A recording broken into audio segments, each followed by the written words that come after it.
Salut à tous, mon bureau Linux, première vidéo de l'année, donc je vous souhaite mes meilleurs vœux pour 2025 dans tous vos projets. Si vous avez pris de nouvelles résolutions pour cette année, on est le 19 janvier, j'espère qu'elles sont, on va dire, toujours d'actualité. Dans la vidéo du jour, on va parler de GPU Screen Recorder, donc un logiciel que j'ai découvert en 2024. Je vous ai déjà fait une vidéo sur le sujet. Alors pourquoi je reviens dessus, c'est que depuis la version 5.0 de GPU Screen Recorder, on a donc une nouvelle interface qui est en test, qui fait penser donc au Shadowplay de Nvidia qu'on retrouve sur Windows.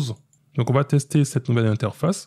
Mais il y a aussi, avec GPU Screen Recorder, la possibilité d'enregistrer avec le HDR, avec les codecs HEVC, et aussi avec le codec AV1. Cependant, avec le codec AV1 plus HDR, ce n'est pas supporté si vous utilisez donc une carte Nvidia avec la version Flatpak. Donc on peut utiliser donc GPU Screen Recorder, que ce soit sur X11 ou Wayland, avec du AMD, du Intel et du Nvidia.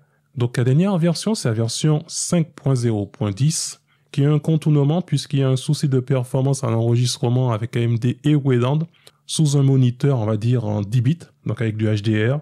Donc cela sera corrigé avec la future version de Mesa en version 25.0. Donc j'utilise GPU Screen Recorder sur une machine ici Full Intel, donc le nouveau M700 Tiny. Donc on va lancer donc une nouvelle interface, donc je suis en Flatpak. Donc on voit bien 5.0.10, Tones Intel. Et là donc on va essayer donc cette nouvelle interface utilisateur. Donc ici on nous dit qu'on a cette nouvelle interface utilisateur qui fait penser donc au Shadowplay de Nvidia qu'on retrouve sur Windows en plein écran, et que l'interface tourne en arrière-plan et qu'on peut la montrer ou la cacher en pressant donc Alt gauche plus Z. Donc cette nouvelle interface est toujours, on va dire, en phase expérimentale. Donc on peut rencontrer, on va dire, des problèmes, des soucis en fonction de son système. Cependant, il y a toujours, si c'est le cas, la possibilité de revenir donc à l'ancienne interface. Donc en ce moment, ils disent qu'avec la version Flatpak, pense qu'on utilise, on va dire, un clavier qui est en QWERTY. Dans mon utilisation, j'ai pas eu de souci avec le clavier en AZERTY pour, par exemple, utiliser donc Alt plus Z. Donc cette nouvelle interface aussi vient avec de nouvelles fonctionnalités comme la possibilité de lancer GPU Screen Recorder en auto, donc au démarrage du système. Ça peut aussi se faire dans les paramètres du logiciel. Et puis vous avez aussi des raccourcis clavier sur n'importe quel compositeur, donc utilisant Wayland.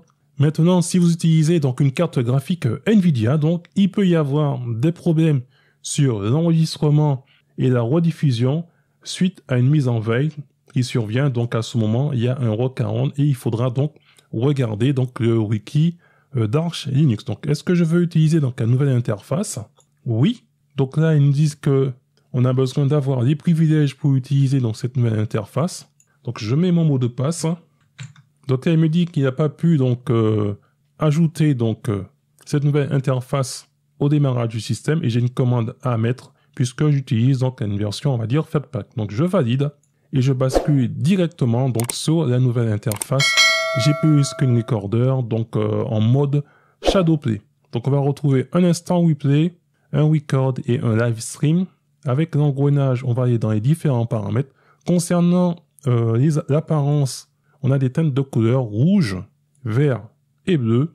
On a la possibilité de lancer ou pas le programme au démarrage du système, les raccourcis clavier. On peut revenir ici si vous avez des soucis sur l'ancienne interface. Et on a donc le instant replay. Donc on peut le lancer, on peut le sauvegarder. On a tout ce qui concerne les paramètres. Et ce sera la même chose pour les autres, que ce soit le live stream.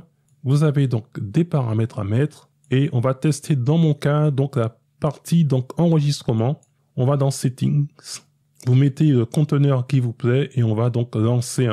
On va faire Start pour lancer. Donc on a une notification nous disant que le démarrage de GPU Screen Recorder est lancé.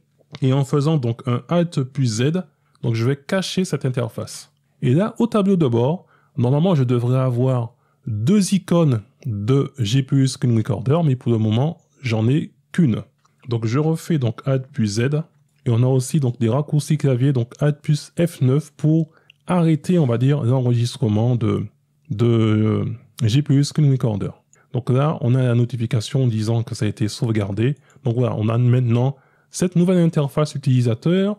Je note qu'on n'a pas de timer, on ne sait pas, par exemple, combien de temps que l'enregistrement a été lancé.